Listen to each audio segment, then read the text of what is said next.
E vamos pra cima. Vamos direto. É o seguinte, eu tenho uma dúvida, eu acho que todo mundo tem essa dúvida. Como eu, ou qualquer pessoa que está ali, faz para ser um franqueado do Frango no Pote? Cara, assim, o Frango no Pote hoje é sediado aqui em Brasília, né? Foi criado aqui em Brasília, o dono começou aqui. Para você ser um franqueado hoje, você entra em contato direto com a franquia, né?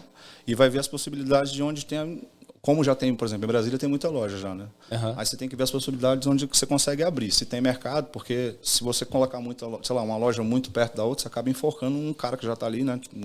Então tem um pouco esse pulveriza, estudo, né, o público. Aí tem um pouco esse estudo, ver onde é que cabe, onde é que não cabe. Mas o primeiro passo é entrar em contato diretamente com a franquia, entendeu? Às vezes a pessoa, sei lá, é daqui de Brasília, mas quer abrir em outro estado que não tenha. Nada impede que ela vai lá conversar com o pessoal da franquia para poder tentar abrir em outro estado, né? Então, mas geralmente hoje em dia quem vende a franquia é a própria franquia. Por um ano para trás aí, mais ou menos, tinha uma empresa que fazia esse papel de vender a franquia, né? Era terceirizado esse trabalho, né? Ele começou a própria franquia vendendo. Quando a franquia deu um upgrade assim legal, assim, começou a ficar maior, eles viram a possibilidade e o potencial de vender para os outros estados e nacionalizar, eles pegaram uma empresa especializada nisso e colocaram para vender em vários estados, né? Só que aí quando você faz isso, né? Pelo que eu dentro da franquia, a gente enxergou. Eles fizeram isso, então aí vendeu muita franquia, aí às vezes a empresa está interessada em vender, né? E cai então, a qualidade. Isso, aí não está interessada se em tal cidade é compatível, se cabe e tal. Então, saiu vendendo, e às vezes, aí depois a franquia, vamos meter uma loja, sei lá, um exemplo, no Acre, que a distância é muito grande, então a logística seria muito difícil. Então, essa análise aí, tipo assim, depois de um ano sendo feito aí, eles tiraram da empresa e voltaram a própria franquia vender. Entendeu? Então, assim, resumindo, para você comprar uma franquia, tem que ir direto na franquia para começar de lá. Até mesmo é interessante isso, porque se você coloca uma empresa para fazer essa gestão, ela está pensando em lucro, só vender. Só vender. Ela não vai querer saber não se vai, você vai se então, aí o focar lá na frente. Quando vinha problema, vinha para a franquia, não vinha para quem vendia. Então a franquia começou a ter muito problema com cai a qualidade do serviço também. Pós-venda, é o famoso pós-venda. Então, você vai numa loja, você compra, o cara te oferece lá 1000 maravilhas, você vai comprar um carro, o cara é o melhor do não sei o que, quando você tem problema, se chegar, se o cara não te atender bem, o pós-venda não adiantou. Não fideliza. Não fideliza. Então você tem que vender, segurar, fazer o pós-venda para a pessoa ter credibilidade e continuar, né? Porque senão não adianta você abrir um negócio que não é barato, não é tão barato, você começar a empreender e você não ter retorno, então se frustrar, né? Ficar aí acaba tudo nas costas da franquia. Né? E geralmente é quanto, assim, uma franquia? Cara, começa assim, né? Eles têm 3 modelos, né, de franquia. Então, a gente chama uma Dark Kit, que é uma menor, que às vezes faz uma expressa ali. Tem as maiores, que é uma loja de salão e tal. Então, e tem loja de shopping, né? Shopping geralmente você tem que pagar luva, então é mais caro. Mas aí com o inicial aí, você começa pelo menos aí com uns 300 mil reais aí para poder conseguir abrir uma franquia. Mais barato, né? Mais básico. Porque aí mas você já pega montado, né? Uhum. Isso aí eu digo com equipamento, com reforma, tudo que você vai fazer em uma loja pequena. Mais ou menos essa faixa de preço aí. Aí também vai variar. E os royalties, como é que funciona? Royalties é o seguinte, você paga 5% de em cima do faturamento bruto em royalties e 2% no fundo promocional, que seria o marketing. Então, totalizando aí dá 7% do seu faturamento assim, bruto, entendeu? Porque o faturamento bruto o que é o faturamento bruto? A gente tem loja, por exemplo, que é 80%, 90%, eu tenho lojas assim, 80% do faturamento é em cima do delivery, então em cima do iFood. Sim. Sacou? Aí tem uma taxa, né? Aí o iFood eu tenho uma taxa que eu tenho que pagar pro iFood.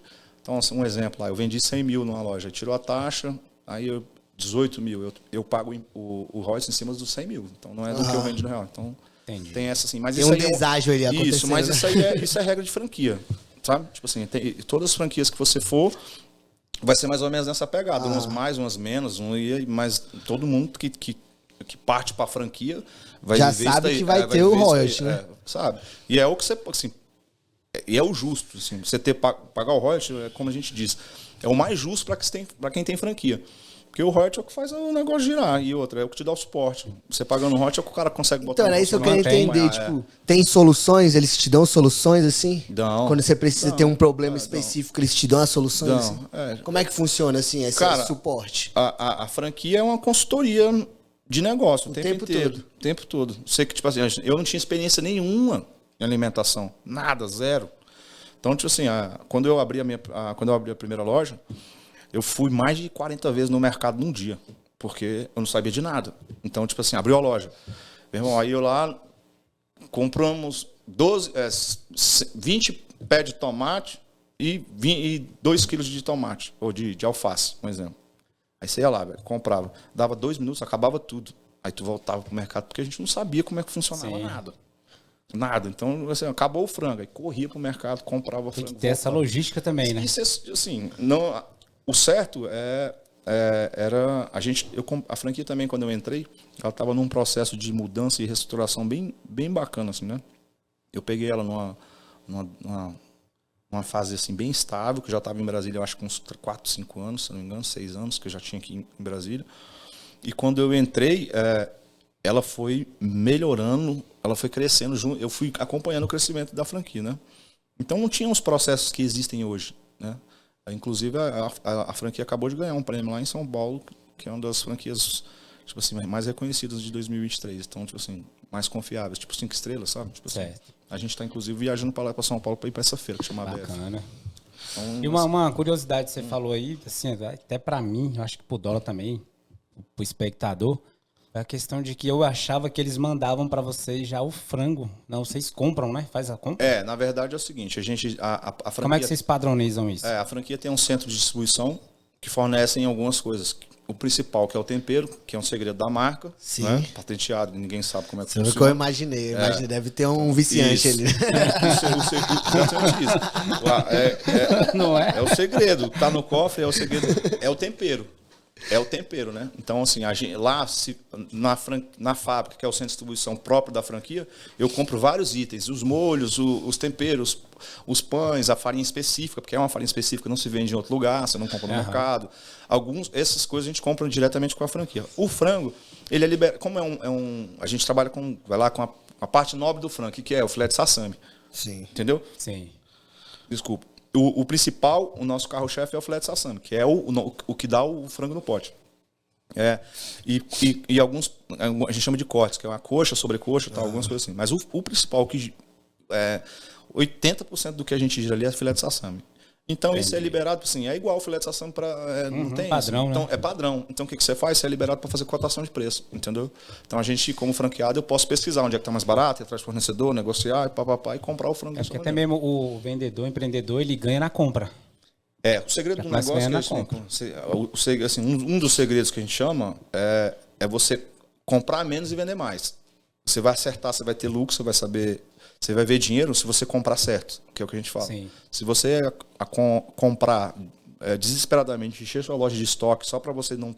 Com aquele medo de não faltar nada, você não vai ver grana. Porque, tipo, quando você falar, fechou um mês lá, você fala, pô, a loja que deu o resultado de 10 mil. Mas eu não vi 10 mil. Aí o seu estoque, você conferiu lá, às vezes seus 10 mil tá dentro daquele estoque. Então, tipo assim, esse balanço aí de você saber comprar e saber vender é também um... E o risco de perder material... Sim, porque a alimentação... Bem mais, né?